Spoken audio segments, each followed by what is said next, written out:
Thanks for listening to the LCR Media Podcast, where we get to know the pros. I'm your host, LCR Naylor Taliaferro, and on today's IBG episode, I figured if you guys are, either on your way driving to the Equip Expo, this is real time here. So if you're on your way driving to the Equip Expo, or you're, couldn't come and you're still in the field, or you're coming later in the week and you're still in the field on some properties getting after it, or you're in the office or whatever you're doing, I figured this could be some easy listening for you here.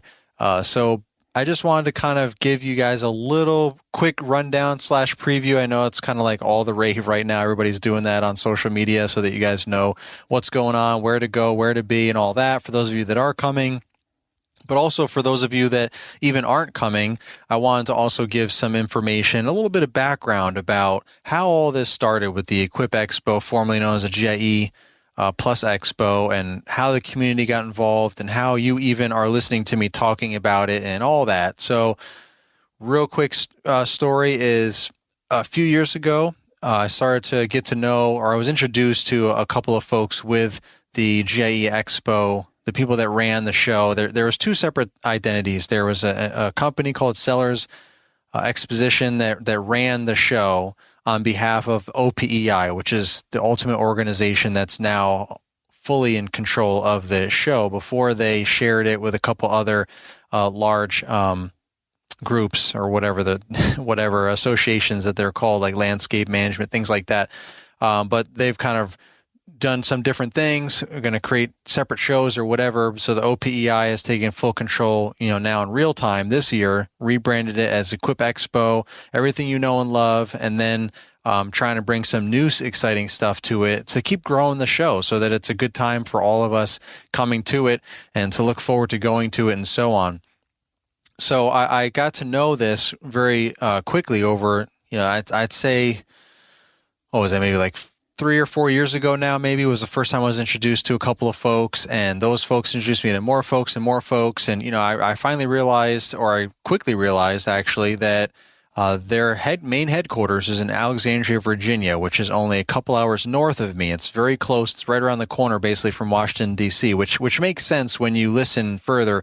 What I'm going to actually do is, after I get done jibber-jabbering and setting all this up, is have an old clip from when I went up to Alexandria, Virginia, is the ultimate point where I was getting to meet with the OPEI team. The president of OPEI, who is Kris Kiser, was and still is Kris Kiser, and he's been on my show back in the archives here last year or the year before or something. I think it was last year.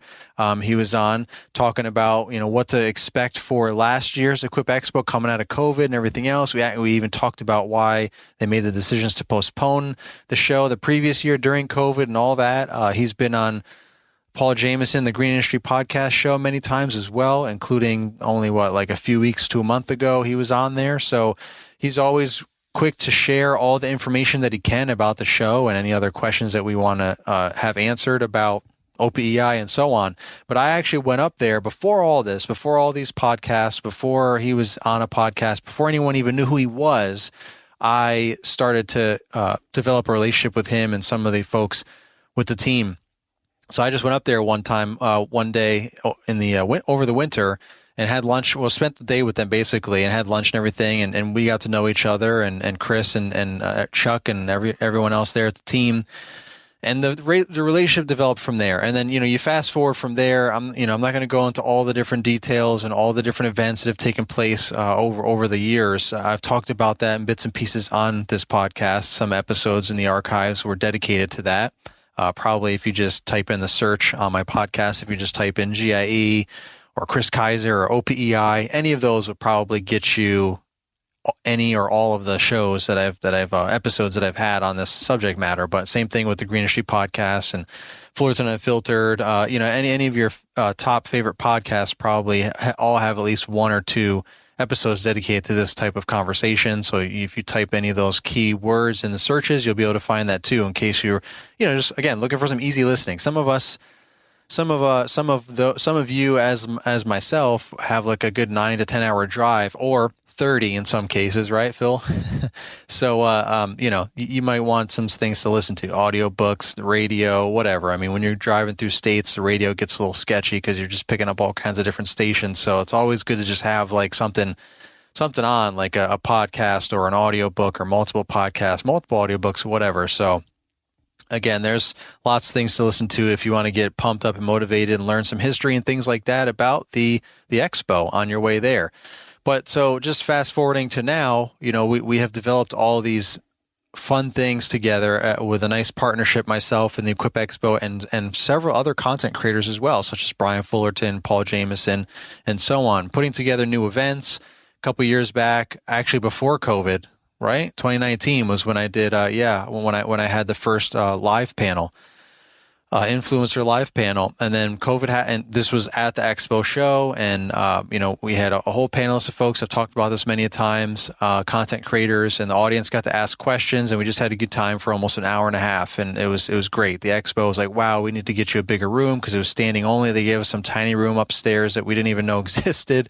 And we still got that thing packed at 8 a.m. on a Friday morning. And they were like, man, we need to get you a bigger room downstairs and so on. So COVID happened. And then fast forward to last year, 2021, I decided to rebrand the Influencer Live panel to Influencer Podcast Live. It's still Influencer Live, but basically we're streaming podcast live, 3 separate podcasts, myself, the LCR Media podcast, then the Kid Contractor podcast with Caleb Allman, and then the Green Industry podcast with Paul Jameson. Those 3 back to back with a little 5-minute changeover break in between. All 3 of us are interviewing different guests. I'm interviewing Alex Kirby from Trifecta Landscaping. Caleb's interviewing Andy Mulder with Mulder Outdoors, and Paul Jameson is interviewing Mitchell Gordy with Mitchell's Lawn Care, which is no longer even going to be a thing. So look forward to that episode when that comes out. If you're not going to be there, you can listen to it later on down the road in the weeks to come, because we're recording these live podcasts with a live studio audience. If you come to the event, because now they moved it. So we did that last year for the first time, and it was still Friday morning downstairs in the main ballroom. I'm super pumped, guys. You can hear me bouncing all around, but just trying to get it all out here for you. It was 8 a.m. Friday morning still, but it was a live podcast format on stage, beautiful lighting. Kohler was the main sponsor, still is, had awesome promo videos in between the 5-minute breaks where we switched over from podcast hosts and guests up on stage and had a great time. And it was all recorded live, like I said, and the live studio audience was able to ask questions on each podcast. So if you're there, then you're able to ask questions to some of your favorites. So then, like this year, you'll be able to ask questions, ask me questions, ask, our guest questions like Alex, Mitchell, Andy, Paul, Caleb. You can ask any of us questions, and it's all going to be recorded on our podcast. And then we will upload that at a later date for those of you that couldn't come, either to the Expo in general or to that actual live event. Maybe you had another arrangement going on, or you just overslept or whatever. You can listen to it after the fact once Mr. Producer edits it all up and gets it all nice and puts it out, which the audio quality is phenomenal to begin with. We got it all dialed in last year, and we're just kind of plugging in and playing the same, replaying the same, format and everything that worked well last year. We're doing it all over again this year, and then just trying to add some extra flair. Like there might be some cool furniture up there on the stage, just kind of making it look even more comfortable and just more appealing, I guess, aesthetically and everything else like that. So it's going to be a good time. And last year it was downstairs in the main ballroom where they have the keynote speaker, and it was still standing room only, and they doubled the amount of chairs. It went from 200 chairs to 400 chairs, and it was still standing room only. There's always some light refreshments. Last year, I think, was some really nice donuts and some coffee and water, obviously. So that's always provided first thing in the morning. But this year, because again, we just keep exceeding the Expo's expectations, we are, they are moving us now to prime time Thursday morning, 8 a.m. So 8 to 9:30 Thursday morning in the main ballroom. I think still about 400 seats, might squeeze in a little bit more and see how that goes. But Kohler's sponsoring it again. It's going to be a good time. I just named all the guests and the 3 podcasts we're going to be doing that. I think Kohler's going to be maybe giving some stuff away, some hats and things like that, and promoting some things at the show that they're going to be doing back at their booth. And it's just going to be a good time. As soon as it's over, you can just head right on in. The show opens up at 9, so 9:30, you can just head right in. This way you're not stuck in the crowd. Everyone will kind of already been in there walking around. So right after we're done, you just go right in there without having to wait for anything, and you just go right in and check out the showroom floor. Just have a good time if you haven't already hadn't already gotten a preview of it on Wednesday because they're opening up early on Wednesday, indoor and outdoor, I believe at 12 o'clock. So that's pretty cool that they're able to do that this year. And they just keep doing these things to make things bigger and better for us. They keep listening to, their surveys. If you don't take those surveys that you get emailed every year, guys, I mean, then you just don't have a voice. But enough of us, I guess, have answered those surveys and have voiced our opinions on things, on the different hours. And man, why does all day on Wednesday have to be dealer only? Why can't you maybe, give us half a day or something, or sometimes? So like last year it was like 3 o'clock. They opened up the indoor like 3 to 7, but no outdoor. Now this year they decided to make it, I think it's 12 to 5, maybe something like that, but they open up at 12 o'clock. Indoor and outdoor. So they just keep expanding and making things better and better for us so we could just have the best experience. Now they do close a little bit early on Friday, but traditionally Fridays got lower attendance anyway. You might get that spike first thing in the morning, those last minute things. Maybe you really want to demo something again, or that you just didn't get to on Thursday, because Thursday is the busiest packed day. That if anyone can go only one day, Thursday's the day, because it's open, the longest all day from 8 a.m. to 5 p.m. or whatever it is. So I'm sorry, like I think 9 a.m. to 5 p.m. Whatever. All the hours are getting all jumbled together. But the point is, it's open all day, indoors and outdoors on Thursday. So that's like the main day. And we're kicking it off at 8 a.m. with the Influencer Live. So sometimes it's a little hectic to be able to get everything done on that day, is my point. So a lot of times people will still come in Friday early, get stuff done. But a lot of times people they got to catch flights in the afternoon or later in the day. So they got to leave early, get packed up or whatever they got to do. Or they're starting their long drive home, like myself, a little bit earlier. They don't want to leave at like 5 o'clock at night, and then they're not getting home till 2 a.m. or something on Saturday. So a lot of people start leaving. It starts thinning out on Friday anyway. So it just made more sense for them to shift the hours, right? Same amount of hours, operating hours basically, but they're just taking some away from Friday and adding them to Wednesday. So fun time is the whole ultimate moral to that story, I think. Just try to, give you guys some of the lay of the land there. Thursdays for me, I'm like I said, it's the big main day. I'll be there, Influencer Live at 8 a.m. It's free with admission right there, the main ballroom. So hopefully, free with registration. Hopefully you guys will be there. I'll see you there. If not, at the very least, hopefully I'll see you Thursday night at 6 p.m. at our annual YouTube rally. It's going to be again at Copper and King's Distillery, downtown Louisville. You can just Google it really easily, or put it in Google Maps or whatever you're using, and you should be able to find it real easily.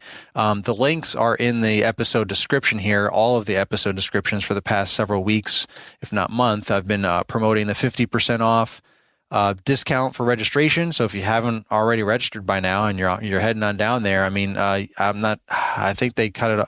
I don't remember what day they cut it off, but if you're listening to this real time and you're heading down there, they might have already cut off the online registration, so the discount might not work, and you'll just have to get your tickets for like full price right there at the expo. But I'm guessing if you're listening to this on your way down, you already bought your tickets. So.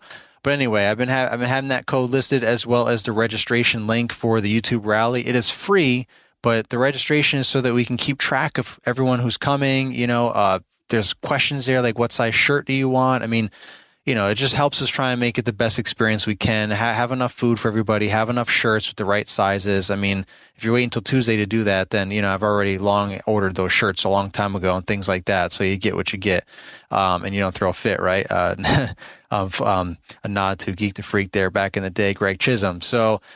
But at any rate, it's a good time. Every year, we always get together Thursday night. It's a great time to recap after a long first day, exciting day of the expo, the first full main day, like I said. If you were there on Wednesday, you got that preview, but Thursday is the first long official day. So it's a good time for us to recap, talk about all the cool stuff, maybe some of the new things that we're, seeing for the first time, and, just having all that conversation, meeting people that we've maybe gotten to know on social media, but now we get to meet them in person, maybe meeting people for the first time.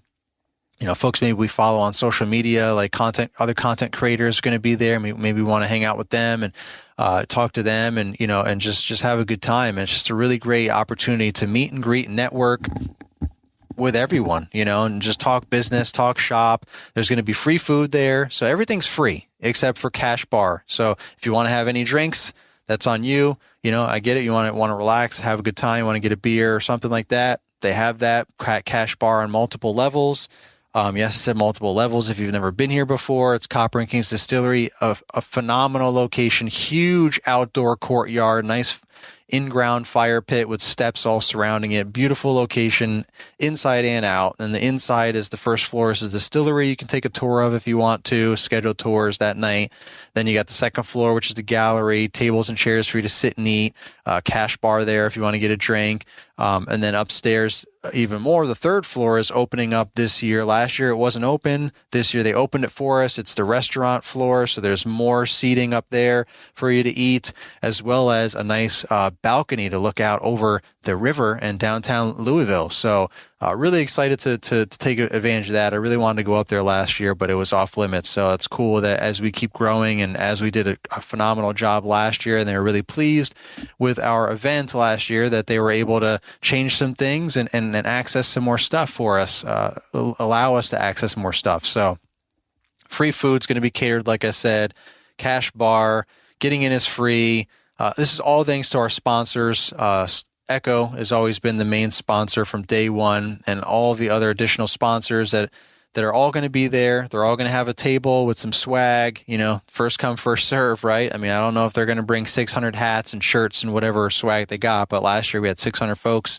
The last 2 years, before COVID and after COVID, we've had 600 people show up at this event. So I'm guessing we'll have around the same this year, but don't really know because everyone waits to the last minute to register. So, right now we're at like 300 or 400 something people. So I remember last year, the 600th person registered literally on Thursday afternoon. I was like, geez, talk about last minute. So, but just if you're going to come, all the details are on the link in the episode notes, so that you know how to get there, and I'll get all the information, any questions that you have. It's all on that link. If you click on that, as well as registering would be very helpful if you can do that, so we can have everyone captured and we know who's coming and so on and so forth. Again, it's not too late for that if you're listening to this in real time. So hopefully I will see you guys at least there at 6 p.m. from 6 to 9, but you don't have to stay till 9. At 7:30, we have a raffle.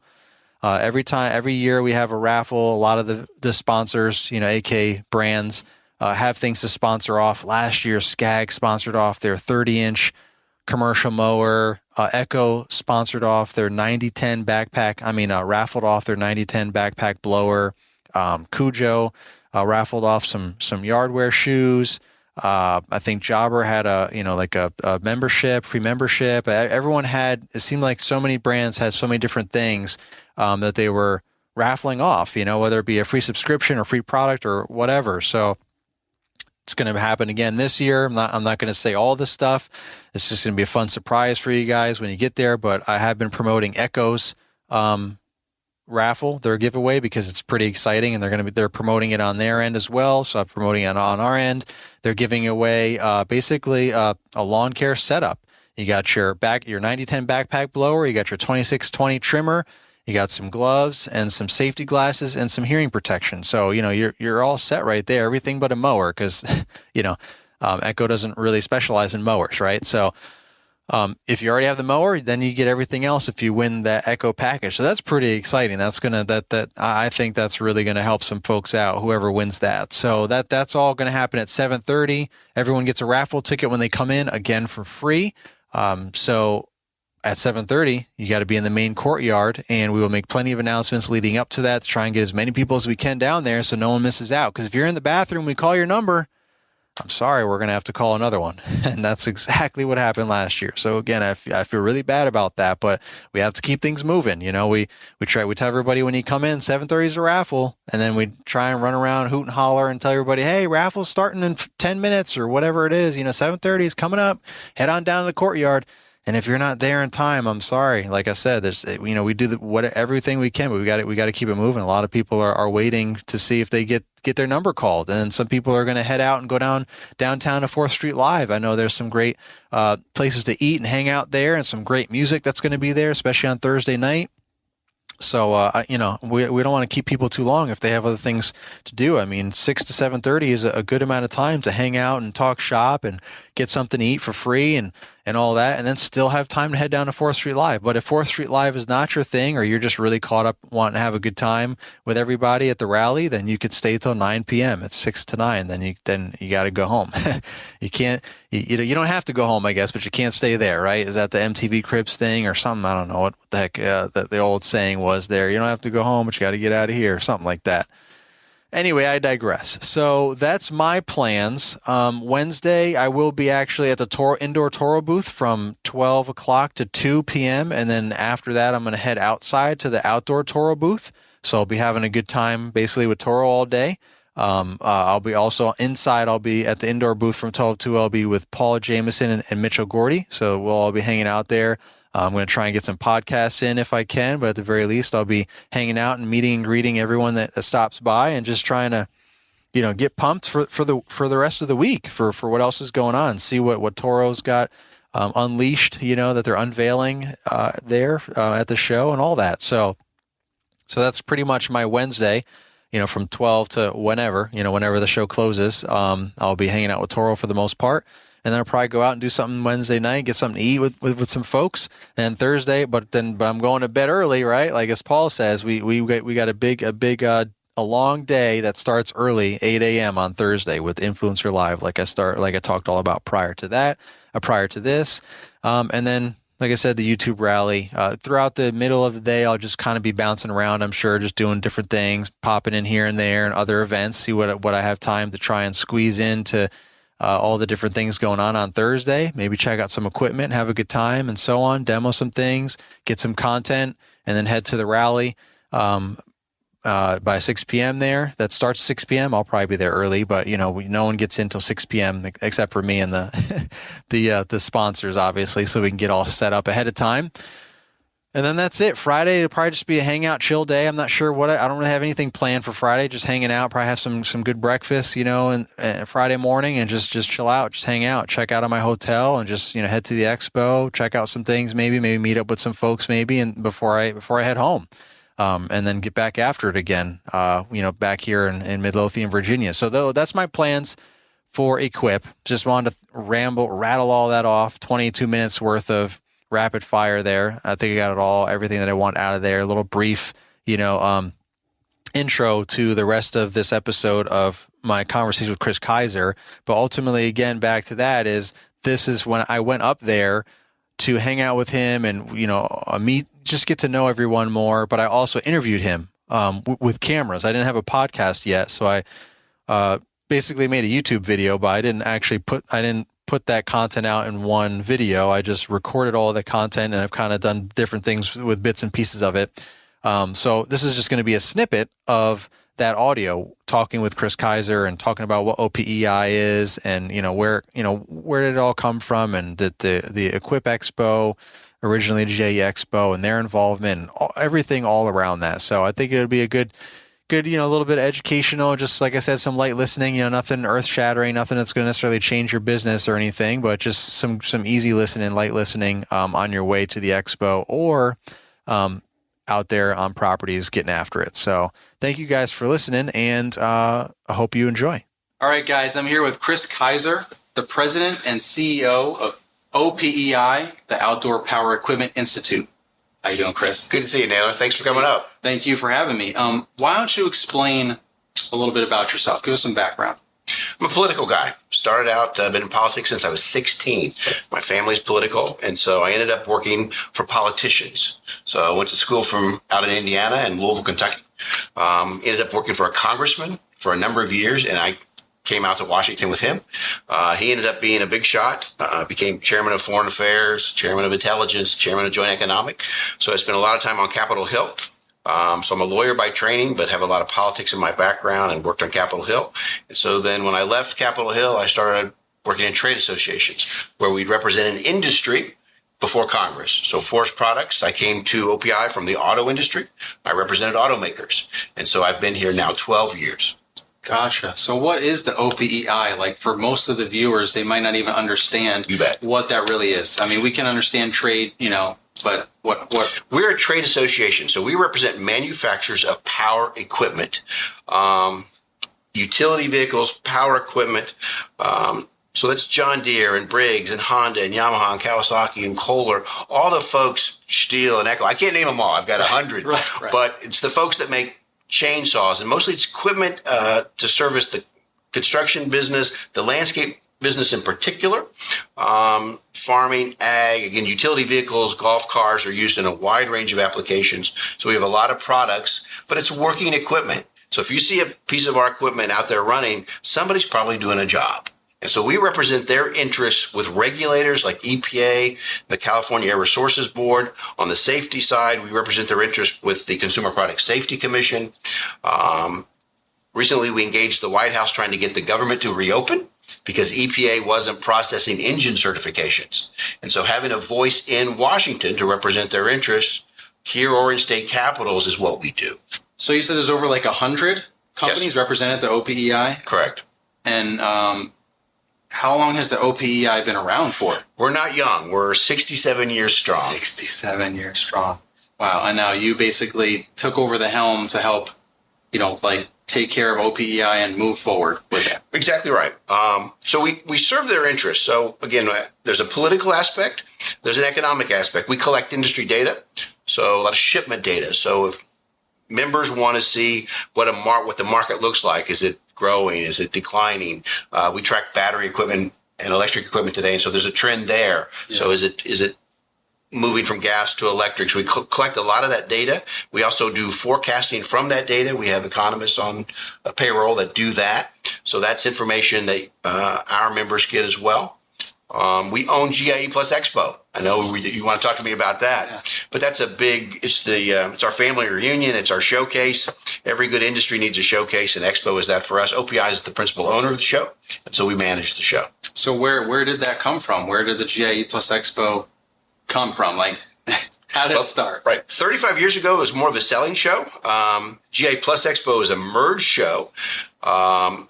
And it also has a co-locating show, Hardscape North America. But back in the day, it was a selling show. And so buyers would come and look at equipment and you could buy it. But the nature of the retail marketplace has changed. Now, Big Box, Lowe's, and Home Depot, and these folks are in the space, Amazon. So it's now changed a little. And that's why we have partners with Professional Grounds Care and the landscape community. So users can come and look at the industry writ large, all these manufacturers in one space. And unique about Expos, we let you get on, as you well know, I've seen you there.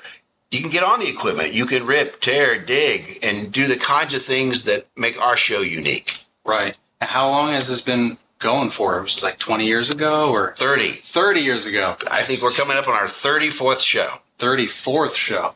Wow. Now, it hasn't been a merged show. Back in 2006, it merged with the Landscapes show. Gotcha. And then a few years later, Hardscape North America co-locates with us. They're largely in the North Wing.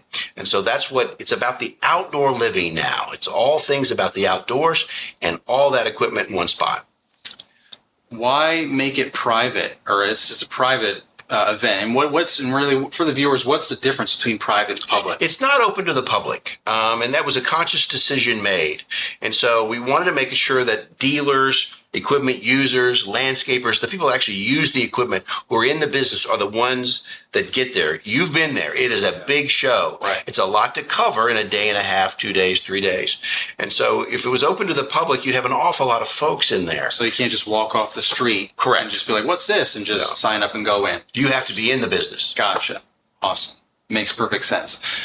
Where do you see the future of the GIE plus Expo? I'd like to ask you the same question. Young guy in the business, an influencer. Look, housing, this country's growing.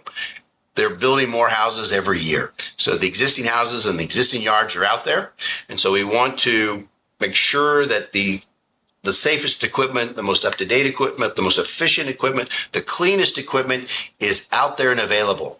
Much like the auto industry, a new car is probably safer than an older car, likely cleaner than an older car, likely more user-friendly. And that's what this industry is becoming. So whether you're young, old, man, woman, there's a product for you. Our folks design ergonomic product and propane product and gasoline product and diesel product, battery product. And so there's a showcase for that. It's hard to keep track of all the new stuff that's becoming available. And we may see it online or we may see it in stores, but this is the one place where you can see it all. And you can handle it, you can use it, you can get your hands on. And again, that's one of the reasons it's not a public show. Most of the folks who come to Expo know what they're doing. They're familiar with equipment, they know how to use it, and we're comfortable letting them use it. Hey friends, Mr. Producer here, and I've been listening to Naylor emphasize route density on his podcast for over a year now. And I've encouraged him to take all this material and create a masterclass to put all of his knowledge in one place and share it with you. This is going to be a live 3-week course. Nothing's pre-recorded. You'll have access to group live streams and one-on-ones with Naylor. Every session ends with action steps that you can implement right away in your business. Plus, you'll get a copy of the session recordings emailed to you. Hey, if you want to learn how to make $1,000 all the way up to $3,000 a day in lawn maintenance through route density, then you need to click the link in the episode description. Trust me, you won't be disappointed.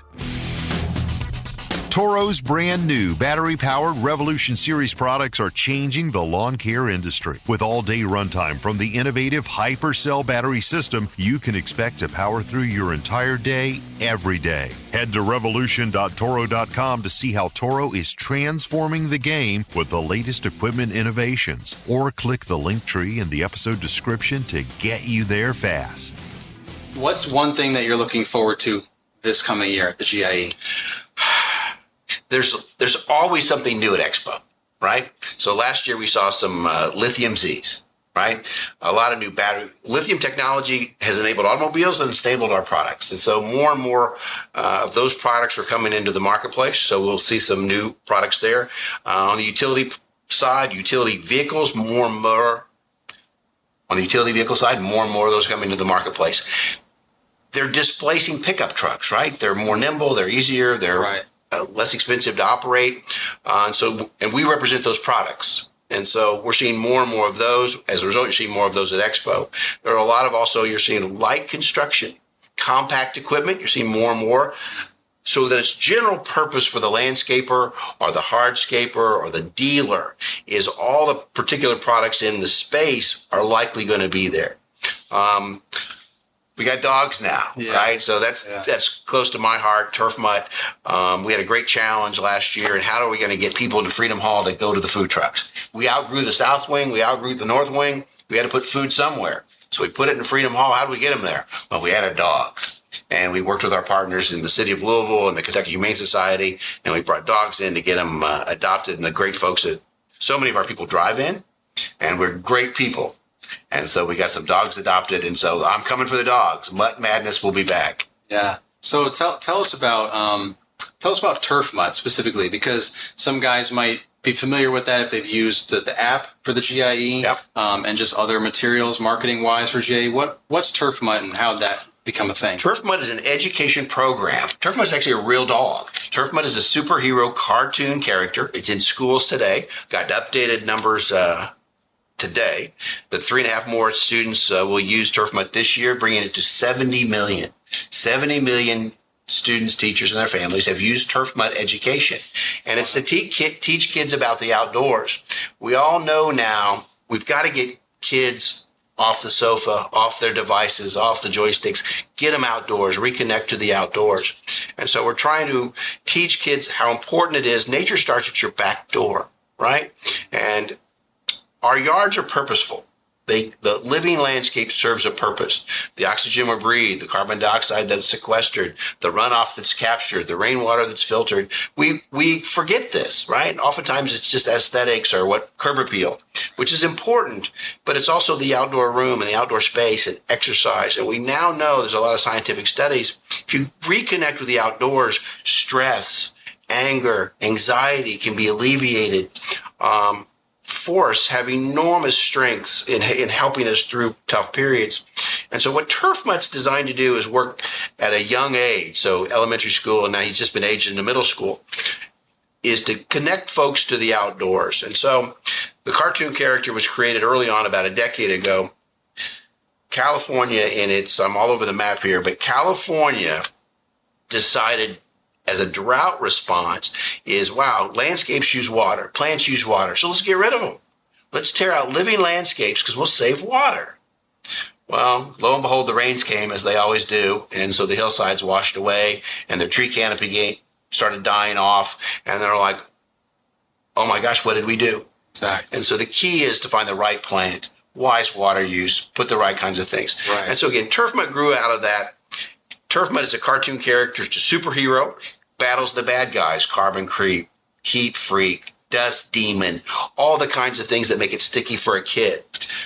Like superheroes, this is a cartoon character, but there's a real dog, and he's actually walking around this office. He's here. He's your dog. My dog. Your dog. He got discovered because he's a good-looking dog. He is. But there's a cartoon character. He battles the bad guys, and that works for kids. Start out 300 schools in Sacramento, 70 million. So we're doing something right. Yeah. But it's a superhero. It's a real dog. Clark Kent was the real person behind Superman. Peter Parker, the real character behind Spider-Man. Well, Lucky the Turf Mutt is the real dog behind the character Turf Mutt. So that's where little OPEI put this into schools, and it's grown and grown. We've been partners with Scholastic and Discovery and Weekly Reader. Wow. That's great. And next year, or this coming year, there's going to be dogs again there. Dogs again, and he's a rescue, and so he's pawing it forward. Any dog can be a Turf Mutt. Any dog can be a superhero. Pawing it forward. So he's pawing it forward. We've even sponsored some television shows. He did 3 seasons of CBS's Lucky Dog. That's a Saturday morning show that's in the education block on Saturday mornings for kids, and he just did his first season of Ready, Set, Pet on the CW this past year. So it's now in television. Awesome.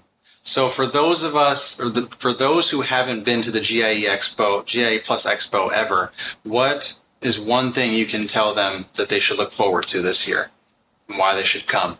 Well, you should wear comfortable shoes. Look forward to the experience. What we continue to find and engaging with folks like you is that it's an experience. It's not just a trade show. It's a place to connect and network and meet friends and learn about business and get some certification and do training and go to the concerts and go out to eat. That's what people don't understand about. It's one of the reasons we stayed in Louisville. We've been in Louisville since the beginning, for 30 plus years, because it's our home.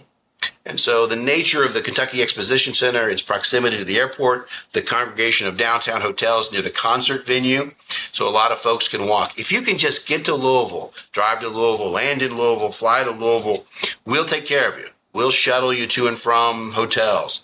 We'll get you to the airport.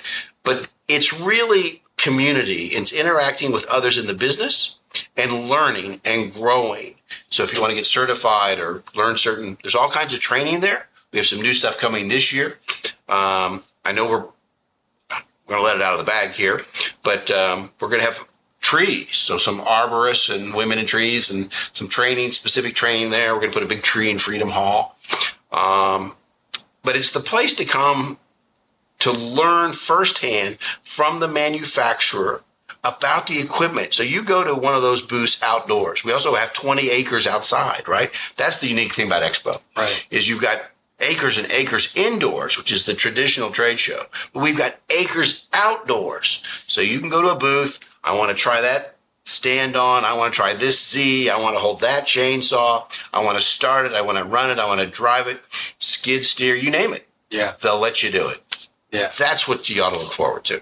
Absolutely. And like I've said before, on print is, where can you go where everything is in one place, right? We don't always have all the different brands in our area, but even if we have more than one brand, it's hard to coordinate all that. Like some dealers don't even have access to a demo unit for something particular, or they just have some and not others. It's just hard to coordinate all that. So going to the GIE Plus Expo, it's all there. And so every brand has everything, has every one of everything. Right. So you can try it all right there. Save time. And we need your help. Because oftentimes folks who may go for the first time get overwhelmed. Yes. Because it's huge. The South Wing is a really big building. It's actually one of the biggest in the country. Again, it's one of the reasons we're in Louisville, Kentucky. So we filled the North Wing. We filled the South Wing. We're filling up Freedom Hall, and we got 20 acres outdoors. So plan accordingly. So you help us with the exhibitors is where the equipment is, where hardscape is. If you want to go outdoors, it's straight back through and that outdoor space is right at the building. You're not busing anywhere. You're not shuttling anywhere. It's just outside. And so, again, comfortable shoes, plan ahead. Get a jacket if you need it. Plus, the concerts are at night into the fall. It can be cool. It can be warm. So plan ahead. Try to look at Expo online. Know that there are going to be concerts downtown. There's plenty of places to go. You guys have a terrific event. We have a new program coming out called Land in Louisville. But especially for the person who's like flying to Louisville, proximity to hotels. What oftentimes people don't understand, if a man or wife brings their partner and their kids, and so they've got half a day to kill. What are the kinds of things you could do if you're staying downtown or out by the KEC? They may not know that the Churchill Downs, the home of the Kentucky Derby, is a right turn off of 4th Street. It's just in a neighborhood. It's just like a few blocks from Expo. Well, that's an easy day trip. It's inexpensive. They have a fantastic museum. Go see that. Cave Hill Cemetery, one of the great cemeteries. It's just a few minutes from downtown. It's where Muhammad Ali and Colonel Sanders are buried. Yeah. But it's a beautiful old hilly, and there's fantastic architecture. The Louisville Slugger Bat, that museum is downtown. The Fraser Gun Museum is downtown. The Muhammad Ali Center is downtown, minutes from those hotels. And so that's what we want people to better understand, all the kinds of things you can do or your family can do while your spouse is at Expo. You can tell that you're from Louisville. I am. I'm a big fan, and it's what people don't understand is it's really compact. Is that if you're at a downtown hotel, you're literally just minutes from, and we want to get people to better understand how to get there. You don't have to take the interstate. Right. You can take 4th, or you can come in the Grinstead gate. You don't have to come in the main gate. Part of the challenge with Expo, because it's so big, is proximity and logistics and getting in and out. It's easier than it looks sometimes. So we need to do a better job, and we hopefully help. You'll help us, help others. Is the best way to get in. What are the kinds of things you can do while you're there? Because there's another big group of hotels around the KEC. Mm-hmm. And there are things there. My sister loves haunted stuff. She watches all these scary ghost things on television. One of the most haunted places on the planet is Louisville, Kentucky, the Waverly Sanatorium. They have hours. They have business hours. Wow. But it's a really scary place. It's haunted. And that's a place that we should tell people about. If that's what they're into, right? Right. Yeah. Because not everybody's into lawnmowers. I am, you are, right. But not everybody. They bring in their families and things. Correct. There's more things. Like I've known guys that have taken their family to the zoo after and just different things like that. And it's close. So It's proximity. Louisville has terrific parks. Iroquois, Seneca, Cherokee. There's this wonderful park system. Again, it's sort of downtown. All you have to do is access it. Yeah. Awesome. Well, thank you very much for your time. Pleasure. And I look forward to seeing you this year. Look forward. Got to be there. Yeah, I'll be there. Well, there you have it. I hope that was a little informative there for you guys. And once again, if you are going to be at the Quip Expo, I look forward to hanging out with you guys, meeting you wherever. You know where I'm going to be. So if you see me walking by, definitely stop me, so we can say hey and all that. Or, you can find me at those places. Like I said, Toro on Wednesday from 12 o'clock on, and then, the Influencer Live, 8 a.m. to 9:30 Thursday morning, and then the YouTube Rally, 6 p.m. to 9 p.m. at Copper and Kings Distillery on Thursday night. So hope to see you guys there. Thank you to the Toro Company for sponsoring the LCR Media Podcast. And until the next episode, and until I see you at the Quip Expo potentially, this is the Lawn Care Rookie signing off.